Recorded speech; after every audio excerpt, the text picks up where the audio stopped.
We have a big show today. I am John Lieberman. We are a news show like none other, as you know, and we are so glad that you're here. Our big story coming up in 90 seconds. A grand jury could come back any day in Ferguson, Missouri. Will Officer Darren Wilson be indicted for the murder of Michael Brown? Should he be? What will the fallout be? We will debate it all. Our expert guest, criminal defense attorney and former prosecutor Robert Bianchi. Our Whack Pack panel, Tan Mom and Ass Napkin Ed. And first, as we do each and every day, we will whip it around with the headlines. Lieberman Live. Rapid Fire. House Republicans filing a long-threatened lawsuit today against the Obama administration over unilateral actions on the health care law that they say are abuses of the president's executive authority. Tan Mom, will they be successful, or does this actually hurt the Republicans? It hurts the Republicans. Why? Because they're not going to be successful in either way. It's just a lot of mumble-jumble, and it just goes back and forth, as we all know. And they have to come to one decisive decision. Speaking of executive action, the president taking it on immigration, as you know. The New York Post cover with President Obama as Lady Liberty, quote, "Bamnesty, bring me your tired, your poor, heck, anybody." Ed, what will the fallout be from the president's action? We have to close down every prison in the U.S., all 50 states, and build them along that. I am asking you about immigration. Immigration, they can come if they work. The father of Michael Brown releasing a video statement calling for the community to react in peace to the impending grand jury verdict that will decide whether the Ferguson officer involved will be indicted. Listen. My family and I are hurting. Our whole region is hurting.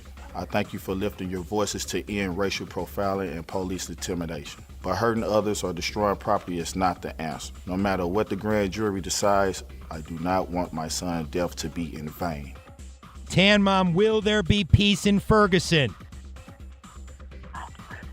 This is very hard for me. I'm on the black issue.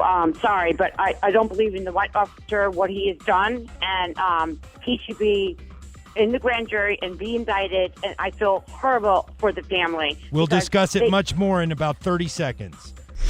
The NSA says China and a few other countries could cyber attack and shut down U.S. infrastructure, including the electric grid. Tan Mom, back to you. How much does this concern you? I think everything that is going to go into place is going to be 100%, and I'm right behind it, to be honest with you. The death toll from that massive snowfall in the Northeast rising now to at least 12. Ed, you're in Buffalo. How are you coping up there? Let's just say I'm not dead yet. Are you able to get out of your house? Yeah, I'm able to get out. Matter of fact, I might go out there and try to get my truck out of the driveway. But how are you going to do that? There's still a driving ban. Two more women coming forward to accuse Bill Cosby of assault. One, Carla Ferrigno, is the wife of actor and former bodybuilder Lou Ferrigno. He's never been tried in a court of law, we should point out, but he certainly is being tried in the court of public opinion. Tan Mom, the question, is Mr. Cosby's reputation tarnished forever? Yes. Now to our spotlight issue of the day. Lieberman Live, the big story. How should Ferguson react to the grand jury decision in the Michael Brown killing? We gave that question to Fred, and we sent him to the streets to see what you have to say. Listen. Hi. Lieberman Live. Fred the Elephant Boy. This is Fred. On the street. How should Ferguson react when the grand jury comes back in the case of Michael Brown? I don't think they're going to riot because of what happened with Ronnie King and all the chaos. People got arrested, and mostly everybody just looted. So I don't think it's going to happen again. And I think the police weren't ready the last time, but they will be ready this time if they riot. If they react and exonerate that policeman, it's probably going to be World War III in Ferguson. Thank you, Fred. Now to our featured guest. Lieberman Live, the experts. Robert Bianchi is the founding partner at the Bianchi Law Group, where he's a criminal defense attorney. He's a former prosecutor, and you should follow his group on Twitter at Bianchi Law Group. Now, Bob, you handled a police-involved shooting a few years ago in Jersey, and by all accounts, you did it remarkably well. That's why we wanted to bring you in to discuss this. I want to start with the governor's decision in Missouri to declare a state of emergency ahead of the grand jury decision. What are your thoughts on that? Well, they obviously have a very difficult situation on their hands. They're concerned about the safety, health, and welfare of the citizens, the people who could be rioting, who may be agitated by this decision, as well as the property owners who are innocent victims in some of this rioting. So I think that from a law enforcement perspective, they're going to take prophylactic attempts to make sure that there's a presence there, and God forbid that there's any violence, that they're going to be able to deal with what they need to do right there and then. And if they don't do that, then there's going to be critique of them that they didn't have the proper assets out there to ensure this stuff doesn't happen. Well, that's the thing. I mean, you have many groups online and on the ground threatening not only major protests, but also threatening, frankly, violence. So it is in law enforcement's best interest, I would say, to be prepared. Absolutely. Look, as the head county prosecutor when I was in office, there were a number of times that we had to activate what would be considered either the National Guard or militaristic forces in certain scenarios where you hit it right on the head, John, where this becomes kind of a magnet for groups who are coming in, not necessarily for the issues that are substantive issues that are involved in the case, but are looking to cause problems. And we have an obligation as law enforcement officers, and I did as the head county prosecutor, to ensure that somebody wasn't going to turn around and get injured who's an innocent person, maybe even a peaceable demonstrator or a business owner. Make sure that we have those assets there that can immediately respond to that situation. The jury is 75% white, 6 white men, 3 white women, 2 black women, and 1 black man. 9 votes are necessary to indict. From a prosecutor's perspective, thinking back to when you were a prosecutor, what goes through your head here as the grand jury is winding down? Well, listen, we did, as you've indicated, a shooting on a very high-profile case with a minority citizen in a very white, affluent community in Morris County. One of the things you have to be concerned about is making sure that you are conducting an investigation with the grand jury, which we impaneled right from the beginning of the case, so that when ultimately whatever decision they come up with, it passes the straight face test with both sides of the equation. There are people that believe that there was police brutality, and there are people that believe that the police officer acted appropriately. What's most important as a prosecutor from my standpoint is that nobody can attack the integrity of the investigation itself at the end of the day through the grand jury. When you were prosecutor in Jersey, you built relationships with the community so that when a horrible event, a tragic event did happen, you almost got the benefit of the doubt. So my question for you is, how much of the fallout of what we're seeing in Ferguson has to do with the incident itself, the shooting, and how much has to do with kind of this systematic these long-term issues between the police and the public there? I think that this is key to this entire issue. A lot of people have a narrative in their head. We don't even know substantial facts in this case, and people are making conclusions right from the outset of it. And that is really a demonstration to me of a lack of community affairs, which is the fault of law enforcement, in my opinion. As county prosecutor, the first unit I started when I came in there was the community affairs unit. You cannot wait for an incident like this to happen to start establishing community affairs. You have to be out there, and I don't mean bringing people into your office. You need to go out to them. You have to let them know that we are partners together to protect their communities. And when they have an issue, which issues did come up, they at least know that you're working from an honorable standpoint. They know who you are. And even if you agree to disagree, they know at least they've been heard. And when you have that kind of relationship like I did, that gave me the distance to be able to conduct my investigation slowly, methodically. And when it was all done, they were part of the process. They knew kind of basically where we were going with it. They were kept updated. They had that trust beforehand because of community relations. And there was not a problem afterwards. I think this is the number one goal that's a problem from the chief law enforcement officers, from the federal government all the way down to the municipalities, is this feeling that community affairs is a warm and fuzzy. It really isn't effective for law enforcement, and somebody at the top needs to correct that archaic thinking. We'll be back to you, Bob, in a moment, but let me open it up to the group for debate. Lieberman Live, the panel. Tan Mom, I want to start with you. This is from Courts. Quote, the reality is that the violence and looting that took place in Ferguson was limited to a small strip in the commercial district with one business, Quick Trip, burned to the ground. The few stores that were looted reopened shortly afterward. Do you think that's an accurate assessment of the protesting in Ferguson? Tan Mom. Yes, I definitely do. But just listening to that, forgive me, the prosecutor, he's making this out like, oh, he'd go out, but this is like a black and white issue, and these people Why is it simply a black and white issue? Why is race the only thing that you're considering?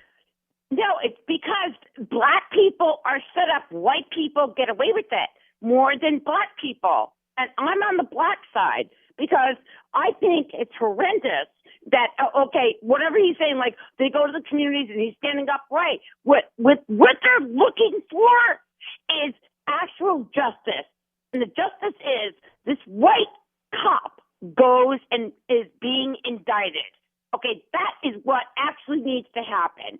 Not the black people anymore. We're supposed to be a unit of one.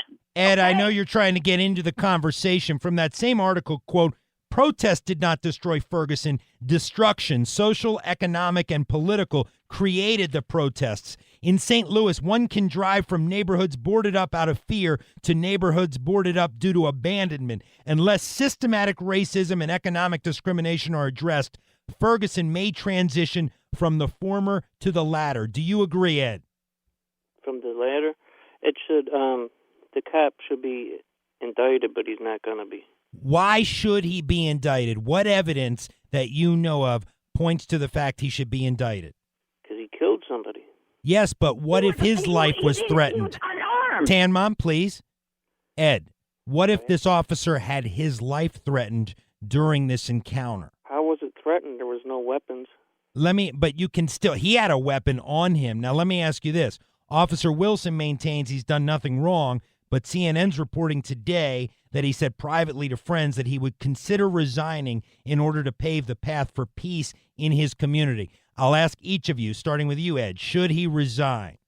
Why would you resign if you're going? That's a giveaway right there that he's not getting indicted because he wouldn't resign then. Bob, you're shaking your head. He could resign simply out of the altruistic notion that he thinks it's better for the community if he isn't on the force anymore. I mean, I can't get into his mind, but that is a possibility. It's all speculation. But I think the issue here isn't that you were talking about Tan Mom, that community affairs is something that's just to go out there. It's to address these socioeconomic issues that have been longstanding and to give them a platform where they can partner with law enforcement. So why he decides to do that is up in his mind. I don't think that he should have to do that because we have to remember one thing that's really important here, John.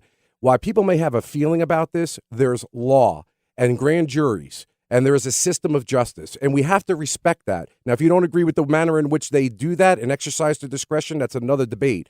But we should not be killing the grand jury system. We should not just be simply indicting somebody unless they have violated that law, which gives tremendous discretion to police officers in circumstances like this. Tan Mom, the FBI is warning of violent protests nationwide in the wake of this grand jury decision. In a memo, the FBI said the decision, quote, will likely be exploited by some individuals to justify threats and attacks against law enforcement and critical infrastructure. What do you make of that?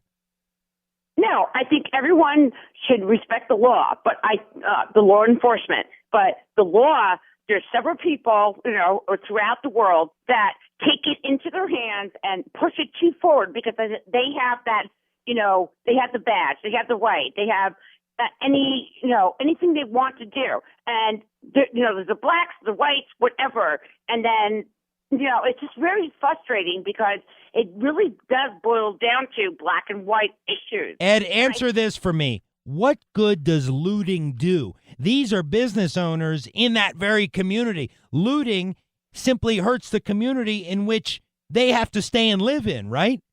Well, they feel like they're getting their money's worth. They're getting paid back for something that was done wrong to them, they feel like.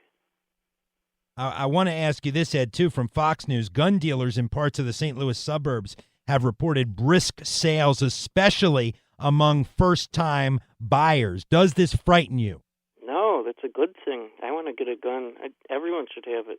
Why? To protect themselves and protect their neighbors. Let me ask you this, Bob. There have been conflicting witness accounts of the shooting. Some say that Mr. Brown had his hands up in surrender, while others have described it as a struggle between Mr. Brown and Officer Wilson. Why is it that everyone prejudges when the facts are not known? We do not know what the grand jury knows because, by design, it's secretive. That's the scandal of this case and many like it. People are forming opinions, and other people are prostituting, in my opinion, facts that before they even know what the legitimate, truthful, and full set of facts are.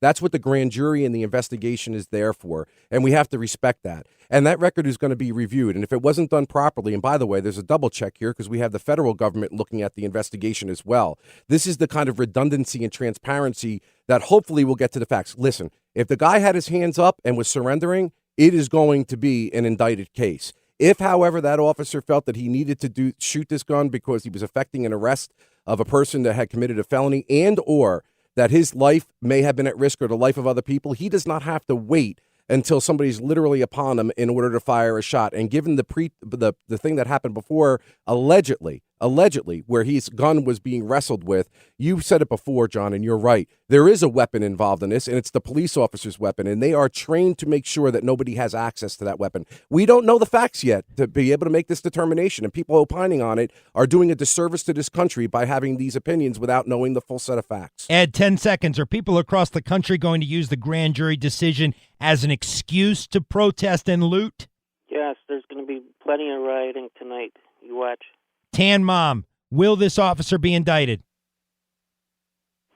I hope not. I hope everyone, like the attorney said, go in peace. We don't have all the actual facts, but it always goes back to the black and white. And forgive me, I wasn't being rude to the man. I just think that everybody needs to calm down until everything gets equal. But the black people do get the short end of the stick. I just want to be very clear. 12 and a half minutes ago, you said the officer should be indicted. Now you said the officer should not be indicted. Where do you fall? Now I'm listening a little bit more, and then you have to get a little bit more clarification. But the bottom line is that, forgive me, you have to constantly think about these issues until, but the grand jury will decide. But this is like a one-on-one issue. The black and the white, the cop, whatever, and the black guy with the gun who didn't have one, he's dead. Tan Mom, I hate to cut you off, but I'm out of time. I want to thank my absolutely terrific panel. Robert Bianchi is the founding partner at the Bianchi Law Group, where he's a criminal defense attorney. And as you heard, he's a former prosecutor as well. Thank you, Bob.